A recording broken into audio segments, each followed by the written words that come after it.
Welcome to Bulletproof Veteran Podcast. Thank you for your service.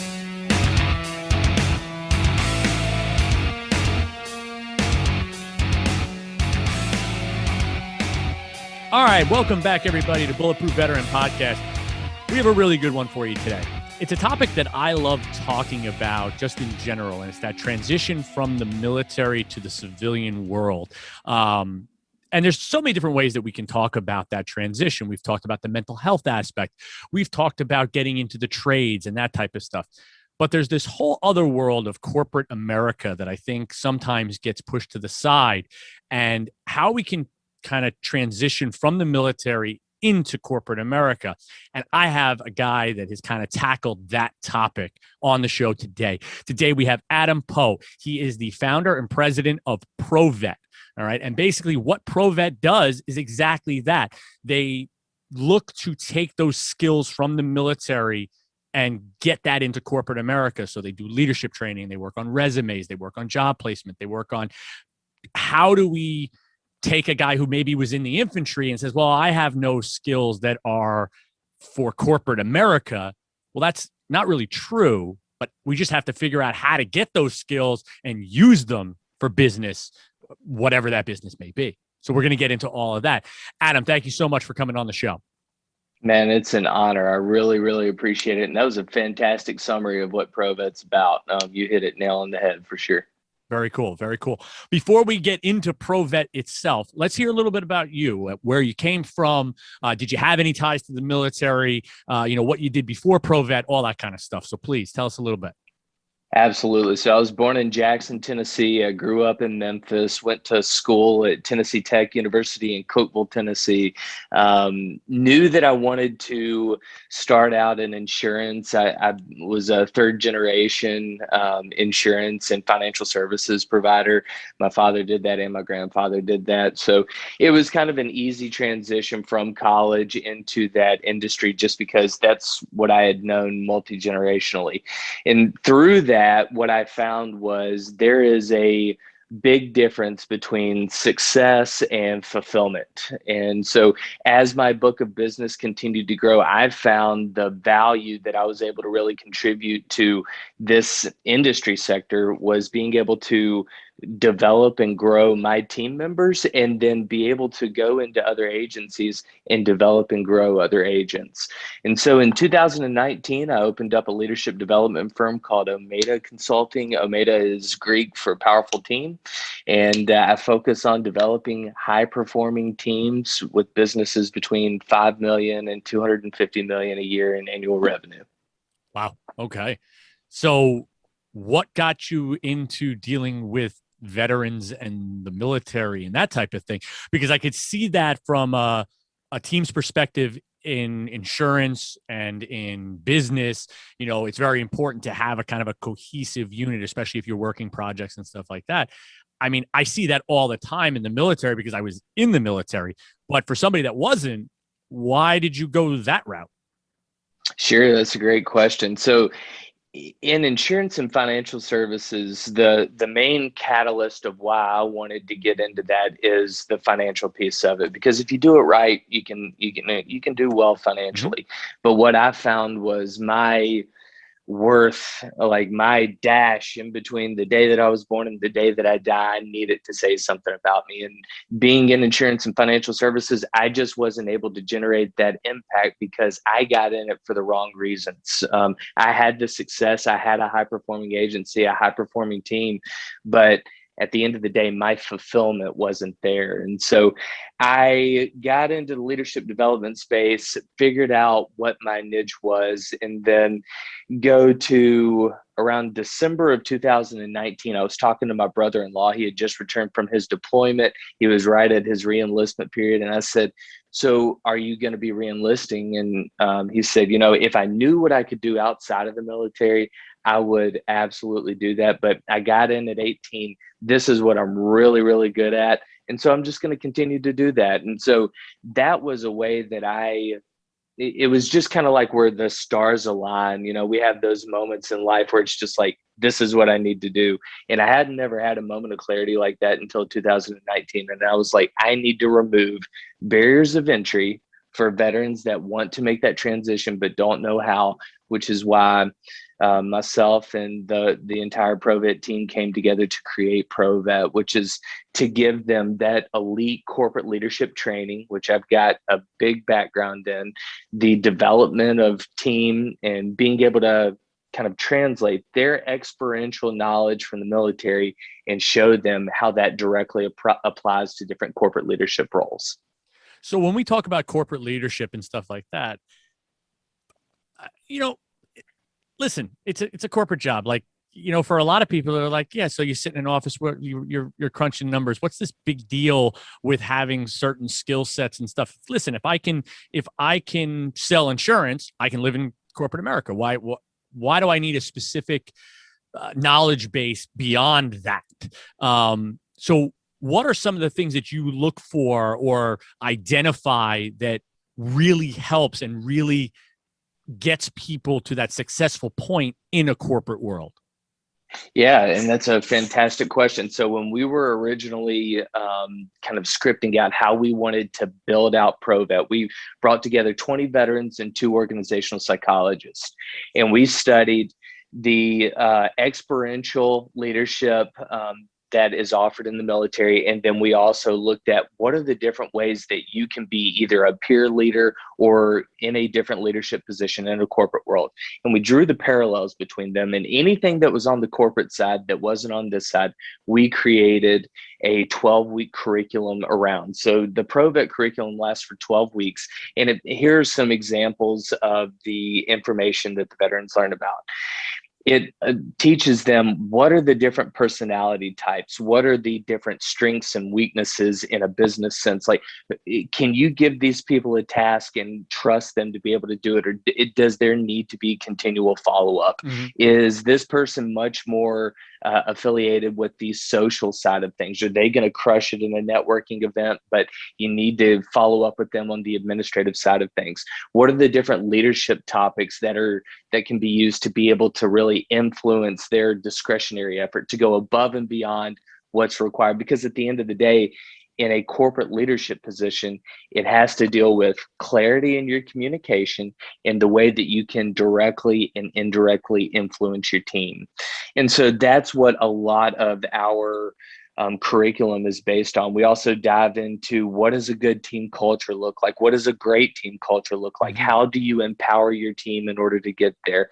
How do you go from, let's just say you have a team of 15 that are totally separate personalities. How do you bring them together in a way that they want to be brought together, not something that you're forcing them to do? So it's an array of topics. We also focus on public speaking, negotiation tactics, all kinds of stuff. So our goal is to put them in a position to where once they get into corporate America, not only are they going to thrive in that role, but they avoid Peter Principle, where Peter Principle is basically you're promoted to your level of incompetence. We want to give them the skills for that upward trajectory within whatever company that they feel fulfilled at, and that's their purpose. Well, and it definitely sounds like your focus isn't on, hey, let's take some military members, veterans, guys that are transitioning out, guys and girls, let's just get them into an entry-level position. It doesn't sound like that's what you're doing here. You're saying, hey, listen, you guys have skills on this side that translate to higher level leadership positions inside these organizations. We just have to kind of amplify them. And I mean, I hate to use this term, but exploit them for yourself, for your own gain, instead of somebody else. You're exploiting them for yourself, because it's not about getting that entry level. Listen, I can get anybody in a mailroom job. You know what I mean? Nothing wrong with the mailroom job. Hey, do it, enjoy it. If that's what you want to do, more power to you. But if you're looking for a little bit of a trajectory, a promotion potential, we see it in government jobs all the time. Each career field has a promotion potential. It's attached to it at the beginning, and you want to be able to get to that top spot. So what do you need to do? How do you transition that to get over is really what you guys are setting out, which is awesome, because listen, you're not going to make the big money and you're not going to get that fulfillment, like you said, at that entry level job a lot of times, unfortunately. That's exactly right, man. And look, the most depressed that I have ever been was in 2016, which was the year that I made the most money. My team was bigger than it had ever been. I wrote more policies than I ever had. I won all the trips. And it's because when you put your worth in materialistic things, and this was a hard lesson for me to learn, but when you put your worth in materialistic things, that's just a flash in the pan. And so one of the big things that we focus on in the first week of the ProVet curriculum is professional purpose. And the way that we do that is we give them psychometric testing. That all of this is totally free for the veteran, but what it does is it allows them to take ownership over their strengths. It teaches them their blind spots. What do they need to build around in order to be truly successful? What sectors of business are they going to crush it in? What sectors of business do they need to avoid, even though their natural tendency is to go towards it? Like, think about the person that says that they want to go into sales, but they're a farmer mentality. They're not a hunter mentality. That's setting them up for failure. And being able to have the science and data to support that allows us to not only tie all of our coaching conversations throughout this 12-week period directly back to their data, but then we can also turn and hand that to corporate employers with their resume, with their psychometric data that shows, hey, not only is this person a graduate of the ProVet Leadership Academy, here are the reasons why scientifically that they are going to crush this role that you're hiring. Yeah. And military members are kind of already used to that type of assessment, because if you have been part of any team in the military, whether it's special operations or even just deployment teams and stuff like that, this kind of happens organically and through curriculum throughout your military career.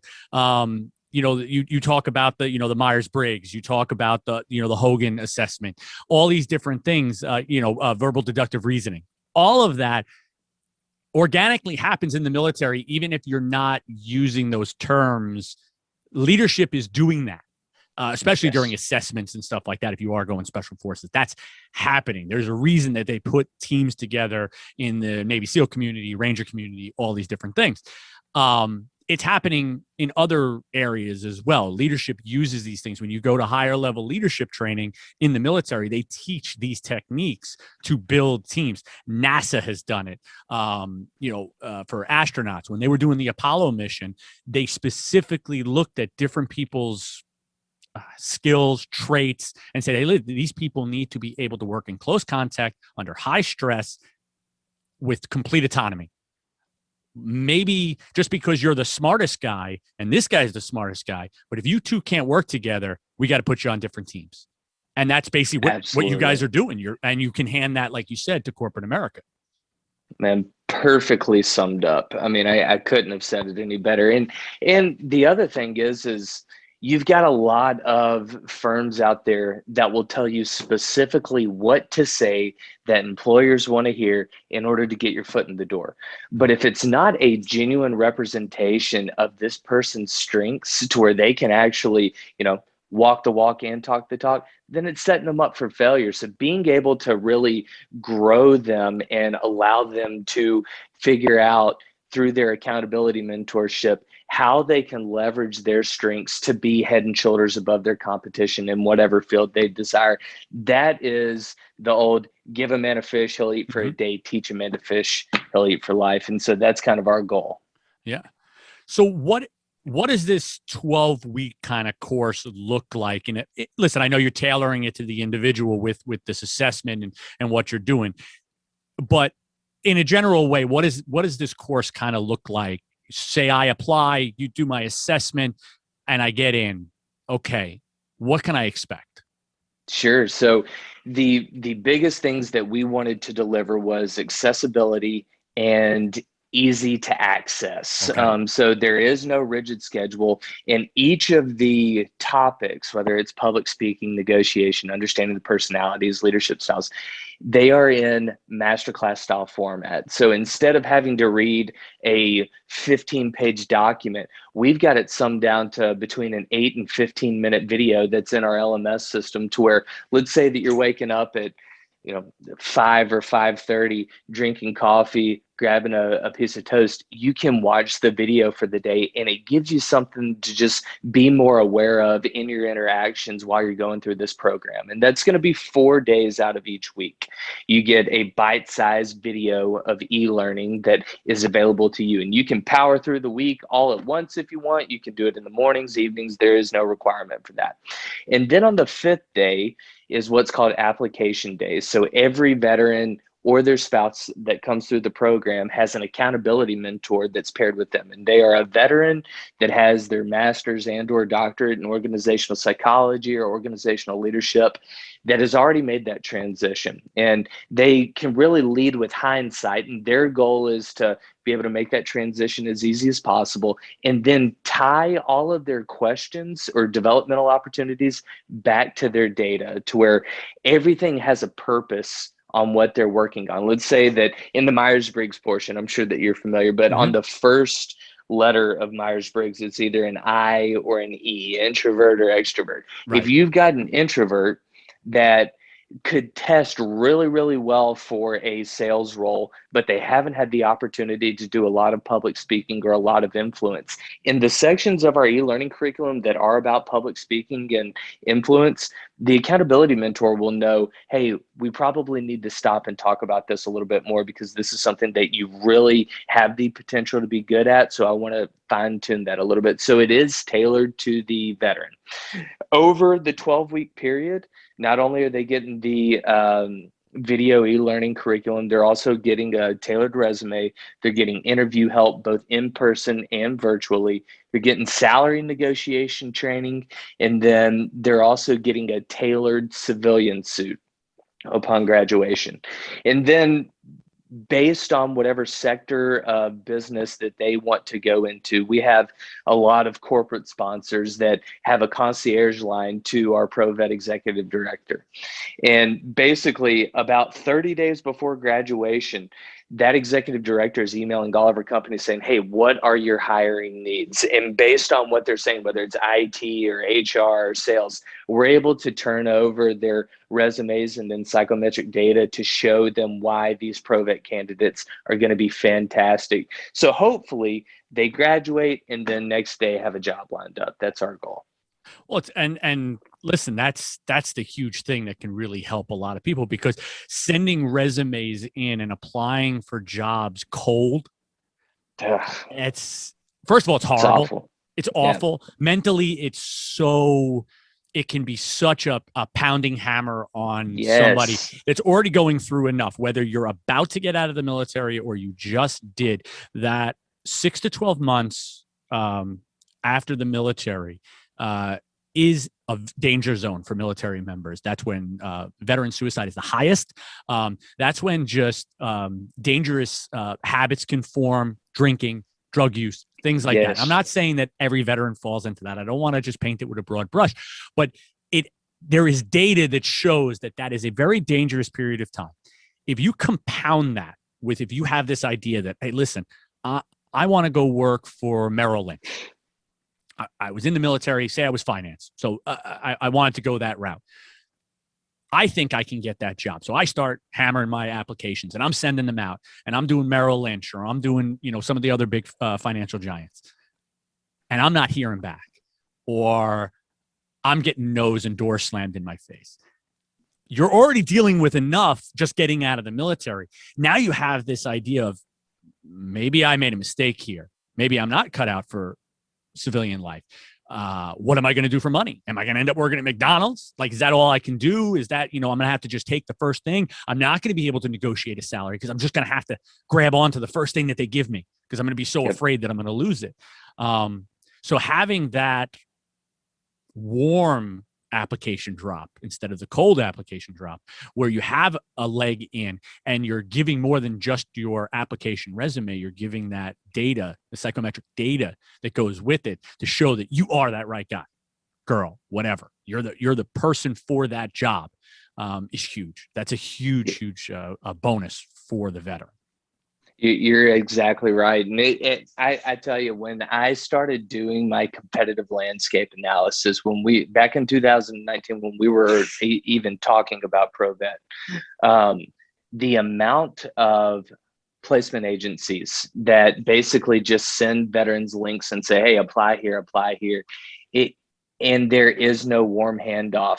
It leads to so many identity crises. Mm-hmm. It is insane. And our goal is to be able to not just say, hey, here's a link, apply. It's to copy them on an email to a senior vice president of sales and say, hey, this is John. They're a huge supporter of ProVet. I've already sent over your data. It's teed up for you. I hope that you enjoyed this, And so that I think is also a huge separating factor, is because of those warm relationships in the concierge service from ProVet to the placement side.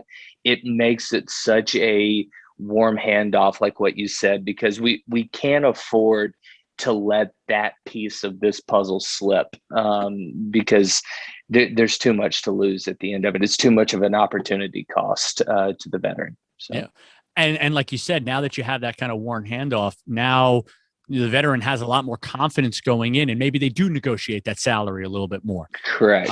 Maybe they don't just take the first offer. They say, hey, listen, I like you. I think we're a good fit, but I need to be coming in at the $75,000 range instead of the $55,000 range. Okay, let's talk. Right. Let's go back and forth a little bit.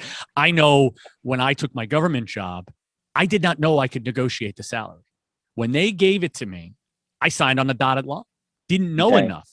Come to find out, 15 years later now, when I tell people about government service and getting into a government agency, not so much corporate, but it's a very similar world.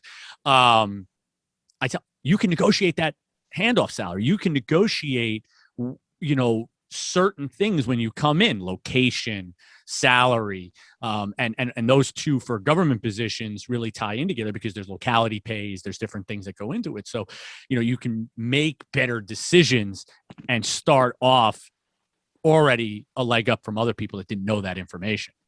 Yeah. And in the salary negotiation portion of it, the big things that we talk about are target ranges of jobs that are already in the corporate space that they want to get into.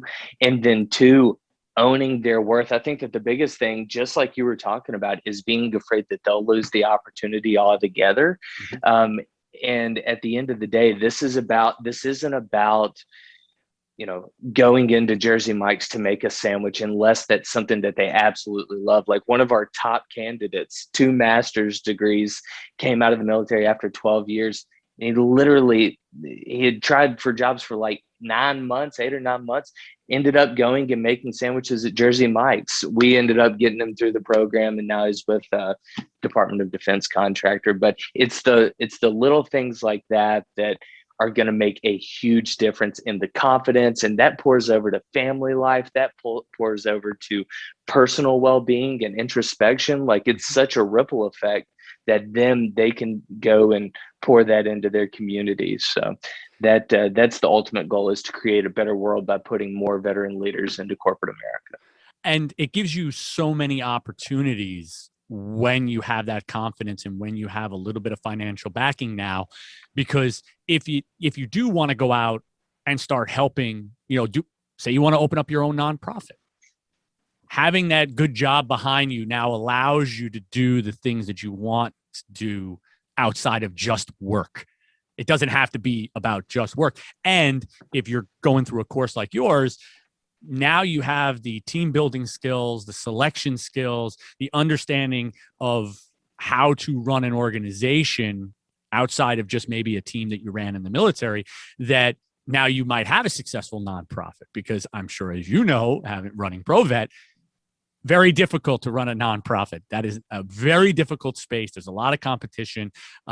It's hard to pay employees, enough money to get the best talent. They go to the bigger ones with more money. I mean, obviously, but you can navigate all of that while still having that corporate job if it's something that you wanted to do, like you said, giving back to the community. Yep, that's right. And it also will teach them how to increase their capacity and keep on spinning the plate without letting other things drop. Mm-hmm. And I do think that confidence in their ability to lead efficiently or effectively is directly tied to that. If somebody feels like they are adequately handling the the main things in their life, then they're going to be able to expand that comfort zone a little bit and be able to extend their impact reach to an area that, just like you were saying, different nonprofits. That's one of the things that we require by the end of the 12th week, that every veteran or their spouse that's going through has to be involved in a local community impact. It doesn't have to be a nonprofit, but they've got to serve others. And that's to encourage that growth moment for them to be able to, continue putting others ahead of themselves, just like they did in the military, and so that is an important aspect of it.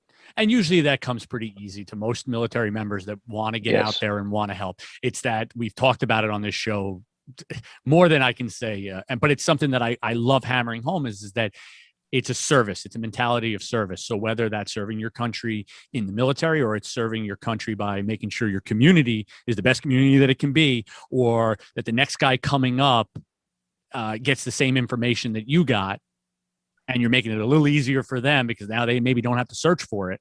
That's what's important. And I think that most military members want to continue that. You're absolutely right, my friend. Now, you did mention that there's no cost. You talked about all these different things that the veteran gets, all the way down to a suit. I mean, I don't want to skip over that. You might laugh and say, why are you giving them a suit? Well, there's plenty of military members. A bunch of my friends never had a suit. Got out of the military, they didn't have a suit for job interviews and stuff like that. And you're talking about, even if you're going to the cheapest Men's Warehouse, Burlington coat factory job, you're still a couple $100. It's not, and if you're watching where your money's going, that's a lot of money to spend just to go get an interview or go sit in front of somebody. With Zoom now, maybe you don't need the pants. You probably just do the top if we won't get into that. People are getting themselves in trouble. Make sure that camera's pointing in the right spot. That's right. But you get all of this, but you're saying that there's no cost to the vet. Is that correct? That is correct. Yep. So how are you managing that stuff, if you don't mind me asking? Yeah, sure. So the only way that we're funded is through corporate sponsorships. One of the things that we all agreed on was we never want the veteran to have to tap into their GI Bill. We never want them to have to come out of pocket. And then even for the spouse, we never want them to have to come out of pocket for it, because ProVet is for veterans and their spouses. The thing that we rely on is being able to meet with companies and show them the value that veterans in corporate America bring to any type of company. And there is data point upon data point upon data point on how successful well-integrated veterans are and how consistent well-integrated veterans are to a working team. Our goal is just to go and meet with different companies and show them that already with these fantastic statistics, this is what the veterans are also developing going through our program. And with that, you're going to have a stream, being a ProVet sponsor, you're going to have a stream of applicants that are directly tailored to your hiring needs that, our goal is to have placed day one upon graduation. So there is a constant communication between the staff side of ProVet and our corporate sponsors. And being in our infancy, within the first year of being an established 501c3, our goal is just to get in front of as many corporate sponsors as possible right now. Yeah. I mean, that's great, because I love the fact that you're not tapping into the GI Bill. And there's a specific reason why I love that. And I was thinking about it because I know we spoke before the interview. You may need that GI Bill in corporate America.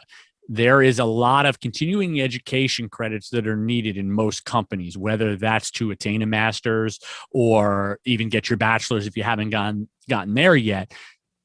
For you to continue to grow in corporate America, or in really a lot of walks of life nowadays, whether it's government or even in something like insurance. I know to keep licensing and stuff like that, you have to have continuing education credit. Yep. To not exhaust that GI Bill so early on is great. to get your foot in the door, start working, and then you can kind of figure out, okay, now what do I want to use this GI Bill for?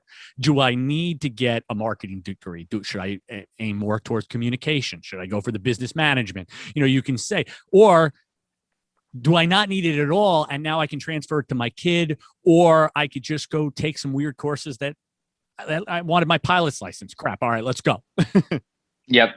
That's right. It's great that you're not tapping into that. Oh, the entire reason behind it actually went back to exactly the example that you were giving in insurance. Like, if somebody is getting into a field with a lot of upper potential, but they want to make sure that it's the right fit for them, it would be unjust and unfair of any organization to be able to tap into that GI Bill early, because they are still figuring out what they're great at. And our goal is to take a lot of the guesswork out of it. But hey, in order to have that upper mobility, you're right. You just like for financial services, you got to have your Series 6, your Series 63, your Series 7, and those cost a lot of money.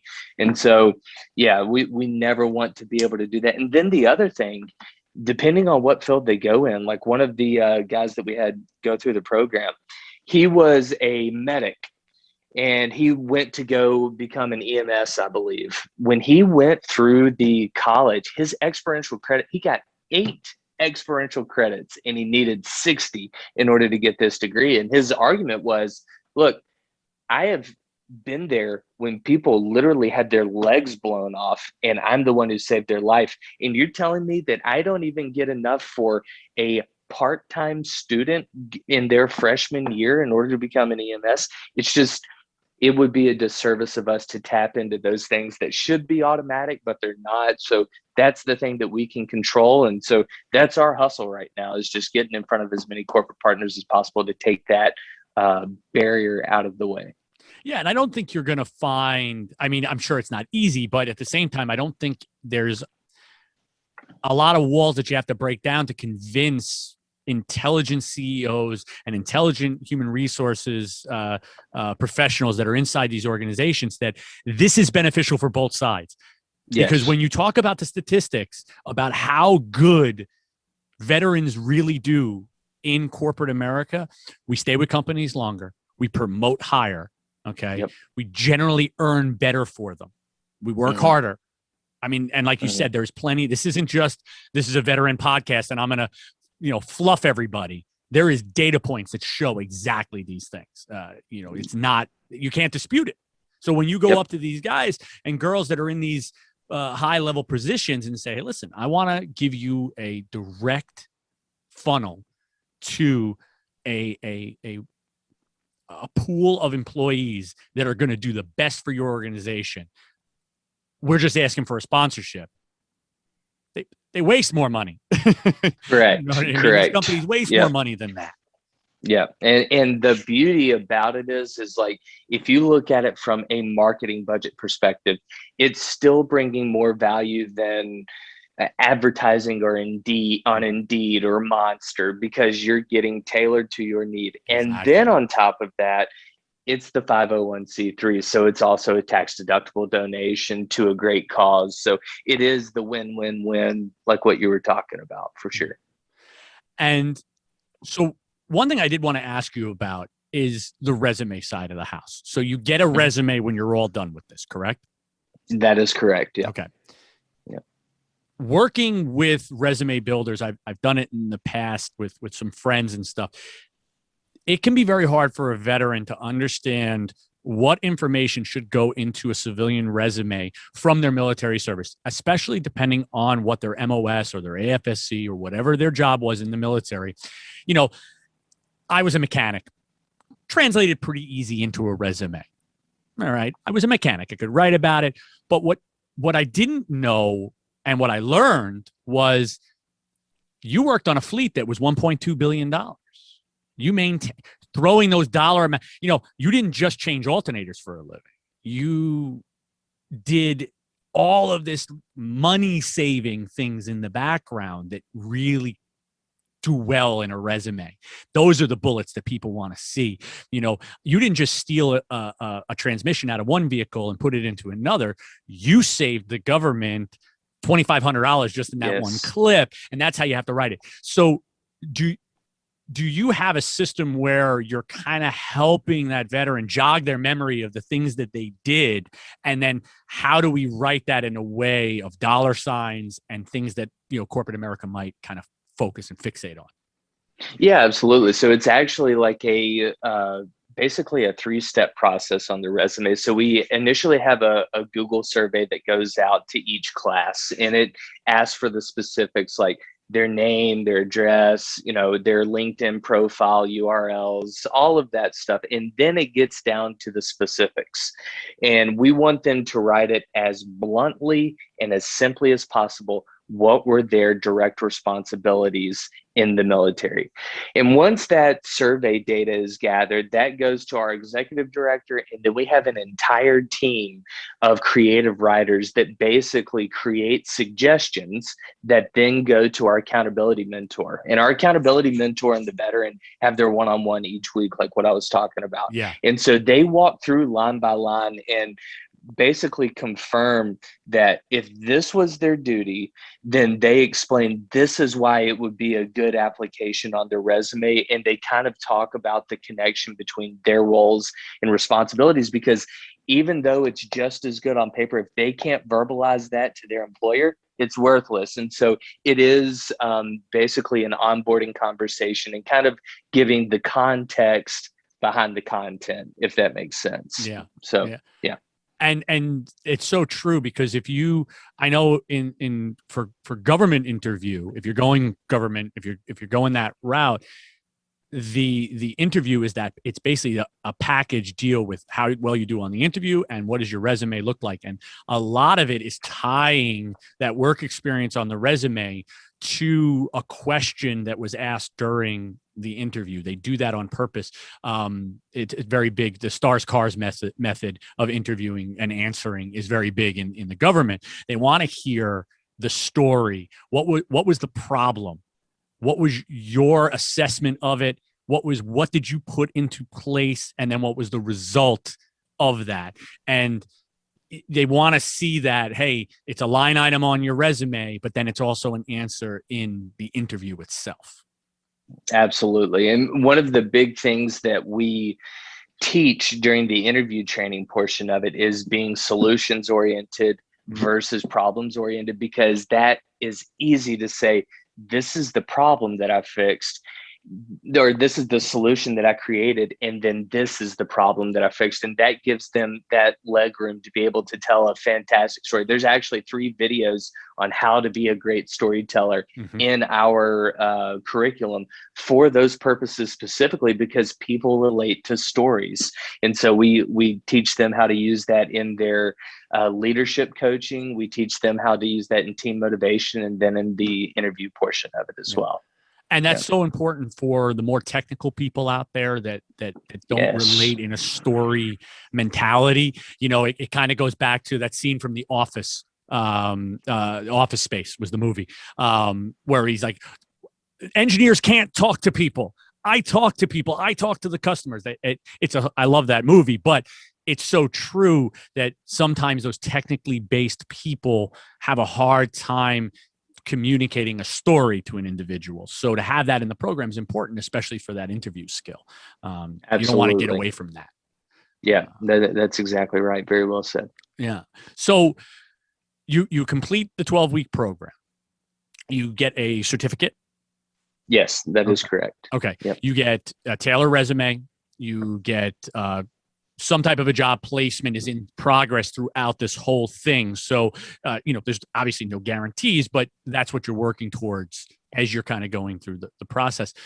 Is there any type of after action where you're getting people to come back that have completed the program, and now they're talking to current students and things like that, so that maybe they tell, hey, I should have paid more attention to this. I breezed through this module, and I really should have focused on it, and I didn't realize how important that was. Absolutely. So there's actually 3 opportunities for I guess, alumni to be able to either come back or give back. So the first one is 90 days after their graduation, we're sending them an exit survey, just basically seeing, how did you enjoy your experience? Is this something that you want to get back involved with, either with your time, talent, or treasure? However they want to, get back involved, we're more than welcome for. So that's the first thing. The second thing is we do have an incredibly gifted board of directors. We've got like a 2-star general, Walter Lord, who's over all of the veteran engagement at Austin Peay State University. We've got Dan McSweeney, an amazing veteran who does a lot in New York City. We've got Noemi Ortega, who's the chairperson of the board. She was in the Marine Corps, and now she's a senior leader at a company called Allied Modular.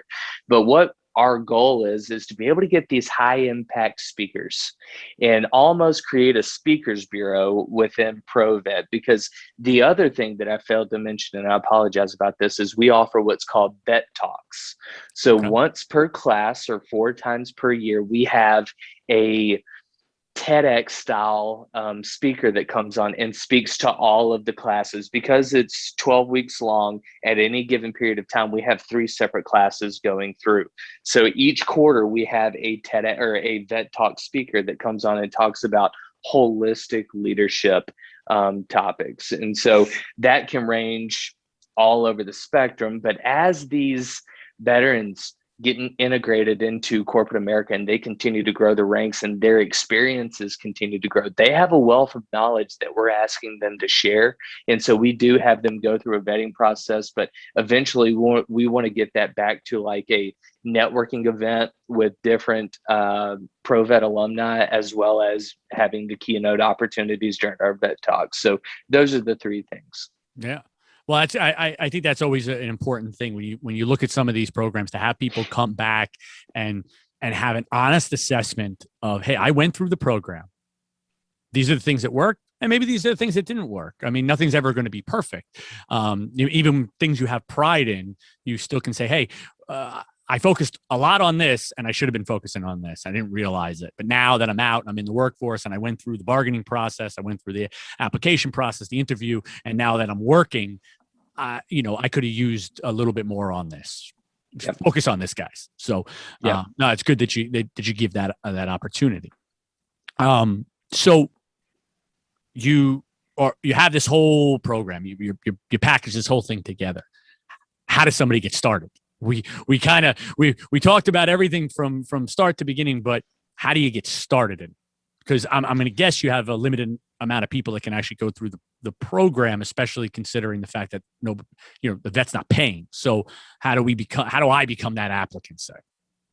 So we do have an extremely large volunteer team right now, all in between our board of directors, our accountability mentors, our staff. I mean, we're staring down the pipe of between 20 and 30 all in. So our ability to scale is, absolutely there. In order for a veteran to come through the program, you go to www.provetusa.org and you go down to the eligibility portion and you click apply. And we basically gather your history within the military. You do have to provide a DD-214. And then once that gets captured into our system, you basically go through an onboarding interview. And that's where you meet with one of our accountability mentors, one of our board of directors, one of the entrance staff members, to be able to see if their mindset is right to be able to grow in the program, if they have an all-in mentality, and make sure that it's a right fit for them as well as us. And then once they get through that portion of it and they're accepted into the program, they immediately get an email on what class they're going to be a part of. Depending on how far out that is, they are then introduced to their accountability mentor so that they can start pairing up their calendars to see which dates they're going to speak or Zoom over the next 12 weeks, because it is totally virtual. We want to service worldwide, and that's why a lot of the companies that we partner with are global companies. And so it's to give that access with no barrier to entry. And right now we're ready to continue to grow it. So to answer your question, simply going onto the website, which is provetusa.org, clicking apply, providing the DD-214, going through their entrance exam, and then they're in. So now you have to provide a DD-214. So for, say, somebody that's still in the military and they're waiting to get out, is there a way for them to get more information and apply prior to actually getting the DD-214? Fantastic question. And yes, including spouses. So they basically have date of exit, or there's two small boxes underneath it, and it's I'm the spouse of a veteran, or I'm still currently serving. Okay. And whenever you click that, it basically grays out the DD-214 portion of it and allows them to still submit the form. Fantastic question. Yeah, because it's something that I've been trying to focus on a little bit. I've been in talks with a couple of different organizations about kind of starting to gear information to military members that are still in as early as basic training, because I think that there are so many things, not just career-wise, but just in general, life type stuff. Like you said at the beginning of the interview, you're 18 years old most of the time when you join the military. I would like to say you don't know shit about anything. That's right. I mean? That's right. At that point, you don't know about setting up 401ks. You don't know about, different opportunities that you might have to use your enlistment bonus or re-enlistment bonuses that you might be getting, which some of them could be substantial.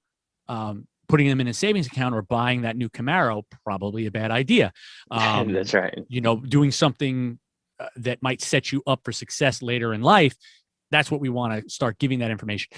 One of the things that I want to start talking about is understanding your VA benefits early on in your military career, because there's things that you need to do and need to set yourself up for so that you get the max out of your benefits later on in life, including going to the doctor regularly, that type of stuff, being honest with your doctor, so that you have documentation of things when you get out. But, I would hate to see somebody not be able to get an opportunity to do something like this because they didn't have the piece of paper yet. Sure.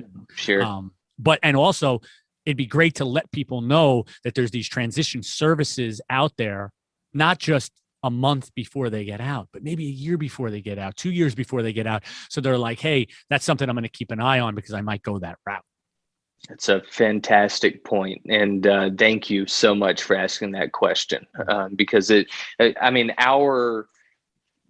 our target audience is pretty much, there's 18.2 million veterans that are in America that have already been, that have already exited the armed services. Mm-hmm. But our, target is going to be the non-commissioned officers that are exiting, because we want to give them the skills to be able to have that upward trajectory. So you're exactly right. Being able to approach them a year or even as they're getting in and have that be a part of their exit strategy. I mean, that's an important thing. So you're 100% right on that.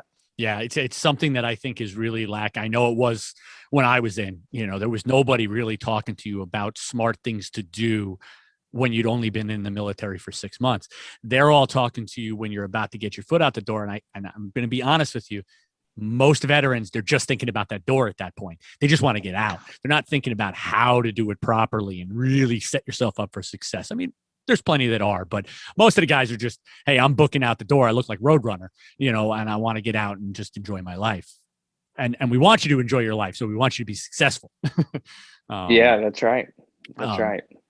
If corporations or nonprofits want more information about what you do, so say they want to become a corporate sponsor, or if I'm running a nonprofit that's pretty large and I want to give and become a sponsor, how can they get in touch with you that way? Yeah, so if you want to send an email to admin@provetusa.org, that will go straight to our executive director and then our fundraising team. And they have a ton of corporate sponsorship packets, FAQ that they can send out, and basically kind of how we could make that happen as simply and an easy lift as possible. So there is a dedicated email address for that specifically. All right, very cool. Yeah, because I'm sure there's plenty of, nonprofits out there and veteran-owned businesses that would love to get involved and would like that steady stream. I know something like a Black Rifle Coffee that I talk about on the show a lot because I've been following them forever. They are majority military and veteran, hires. That was their goal. Evan Hafer, when he set it up, he was like, I'm hiring. I think they're up over 70% veteran. So they want these people, and they want leaders, and they want the people that have these skills to come in. So it'd be great to see more and more partnerships with veteran-owned businesses feeding into your program. Yes, absolutely. And it's such I hate to use the word, but it's simpatico, right? Mm-hmm. Like it just makes sense on both sides of it. So yes, I mean, anybody that would like any more information on that, just send an email to admin@provetusa.org, and we can get that within 24 hours back to you. Awesome. And then last but not least, social media. Where can they find you? All that kind of fun stuff. Absolutely. So on LinkedIn, on Facebook, on Twitter, on Instagram, it's just ProVet USA. That's our handle on every single one. So, and then if you ever want to connect with me, my name is Adam Poe, and I believe it's the second thing on my LinkedIn. It says founder and spokesperson for ProVet. Excellent. Excellent. Yeah. Well, Adam, I've had a blast talking to you. I want to give you one last opportunity. Anything that you'd like to say to the listeners about ProVet, about what you do, please have at it. First of all, I want to say thank you to you. I've been on several podcasts or opportunities to talk about ProVet, and I think that the key thing is having a host that is inviting and that is sharp and able to continue the conversation naturally, and you crush that. Thank you so much for what you're doing for the veteran community. This is just fantastic. The next thing is our goal is, like I said earlier, to make a better world by putting more veteran leaders in corporate America than ever before because of the ripple effect of it. So what we need is to be able to increase the amount of opportunities that we have for veterans that are exiting out of this program. So anyone that is interested in becoming a corporate sponsor or becoming an accountability mentor or just wanting to get involved in general, please reach out to us on any of those platforms and we will get back to you as soon as possible. But thank you so much for having me on today. It's been a blast. And like I said, this is one of my favorite topics. I love getting information out so that people get jobs. That's I love it. And it's not just about the jobs, but it's about, like you said, it's that mentality. It's about being fulfilled and being able to then go out and just do everything that you want to do in life. And I think it just starts with a good base and knowing that you're serving your community and you have that good job in that back pocket. I think it just sets you up for success. So definitely, I really appreciate it, Adam, for coming on the show.